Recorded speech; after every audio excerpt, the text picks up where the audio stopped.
Maneno yaliyojitokeza ukutani yalikuwa haya: mene mene tekeri na peresi.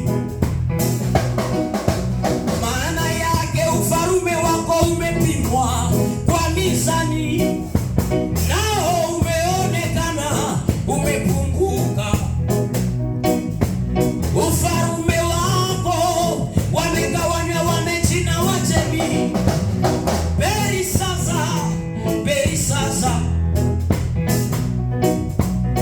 Belshaza Rizani amefika,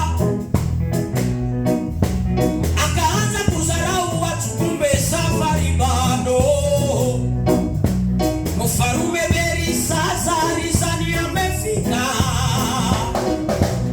akaanza kumdharau Mungu, kumbe safari bado inaendelea. Safari bado, safari bado, safari bado inaendelea. Oh, oh, ah, yes, sema bado, bado, safari bado. Maisha ni safari ndefu, maisha ni safari ndefu ndugu, safari bado.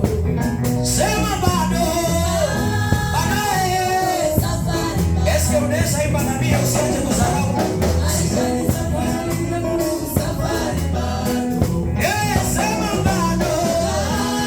Bado, safari bado. Endelea kumheshimu Mungu, endelea kumheshimu Mungu ndugu, safari bado inaendelea.